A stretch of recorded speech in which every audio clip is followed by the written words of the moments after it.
How many people can you get to wake up? Small percentage, but you can at least reach the small percentage. You just have to backtrack. I'm not on some mission to recruit entrepreneurs. I'm on a mission to find the entrepreneurs. Recruiting entrepreneurs would take way too much energy. It's way too wasteful. I can only deal with them after. So John Mendoza said, John helped us with a seminar a few years ago. And he said to me after the seminar, he said, so Perry, I have come to a realization about your customers. So he goes, most of your customers have been through not one, but 2 failure cycles. And I said, well, what do you mean? He goes, almost none of them are beginners. Like most marketing seminars you go to, there's lots of beginners. You don't have very many of those. He goes, most of your customers, they got into affiliate marketing and they lost their ass. And then they picked themselves up and went at it again, and then they did real estate or they did something else, and then they lost their ass again, but they picked themselves up again, and now they're ready to learn how it really works instead of the fantasy version. Yeah. He goes, that's your customer. I like that. Well, that was very insightful because I can't make myself do the fantasy version. I got completely inoculated against that in Amway because that's exactly what Amway was. Amway was this paper mache fantasy version of how business really works. Yeah, that's what I do. And I finally came. I tried so hard to make that work. Unbelievably hard. I believed everything they told me. I busted my ass. And I was in that thing for 6 years. Wow. Okay. And now you have to understand there were a lot of good things about it. You would never do something that long if there wasn't some payoff. Okay. Yeah. But there was no financial payoff. And I think I learned my storytelling ability in Amway. And if that's the price I paid for it, then okay, I'm okay with it. But I tried every imaginable way to make it work. One of the things I discovered was that when business opportunities don't work, only 5 or 10% of the people ever find out, because 90% of them don't actually do it, right? So you go to an Amway seminar, any MLM seminar, there's 1,000 people there. Only 50 or 100 of them are actually doing it. The rest are just showing up, okay? And they all think it works. The 10% that are doing it, they suspect that it doesn't work because it's not working for them, okay? It actually does work for 1% of them. And it doesn't work great, it kind of works. It works good enough for show, okay? And then 5%, they actually figure out that it doesn't work for themselves. And it probably takes them a long time to get there. And that's the crowd I was in. It's actually more like, to be more accurate, it's more like it works for 0.1% of them.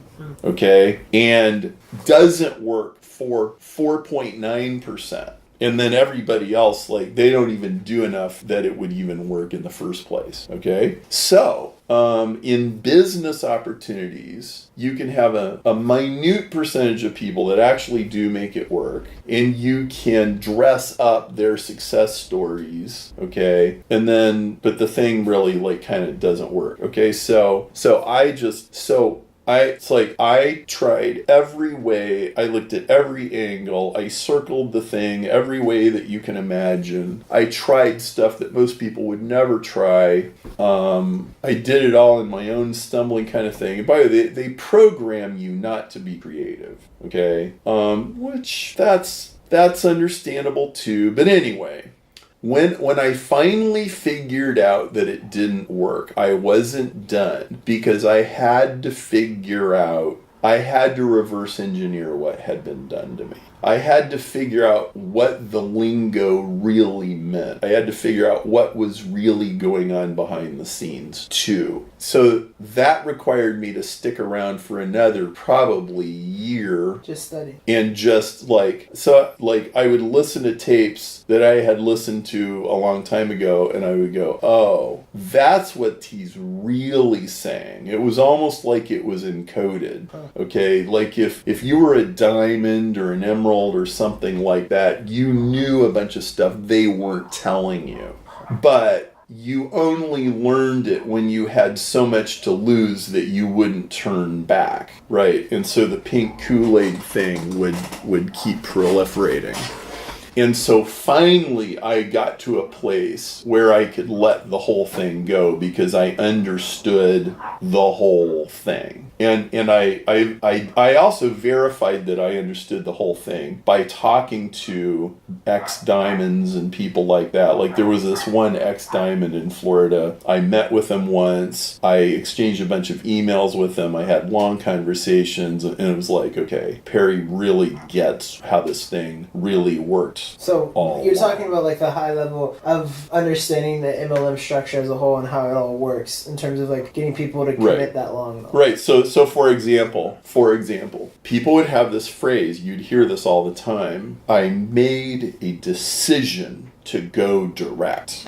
And it was like, if you decided, it was almost like this faith thing. Yeah. That's what it sounded like to me. Oh, like if I could connect my head to my heart and just be really, really committed and make a decision that I'm going to get my volume to 7,500, then I'm going to walk across the stage. Okay, here's what it really meant, which I didn't figure this out for years. It meant get a second mortgage on your house and buy $15,000 a month of vitamins for 3 months or 6 months and sell as much of it as you could to your group and qualify for the PIN, which then would allow you, if you got to that level for 3 months or 6 months, it would allow you to make money on the books and tapes you were selling to the group, because the real business was all books and tapes and seminar tickets. It wasn't the products. Okay? So I had to figure all this out. And finally I figured out, and it was like the thing could now be dead to me and I could move on, but I couldn't let go until I untangled everything that they had put in my brain. And I think that was a big part of my marketing education. It was my coming of age. Yeah. It was like, okay, he's not a pink Kool-Aid drinker anymore. Yeah. He actually wants the real lager. Yeah. You know? I've been to other mastermind groups, man. Your stuff's the most real. So it's like, this is literally what actually works. You know, it's like, and most people aren't ready for it. Yeah. And I don't even think about that very much anymore. I just do what I do. Yeah. And if they're ready to listen, then they're ready to listen. And let the big giant filtration system of selling books on Amazon and having an email list do its thing. Yeah.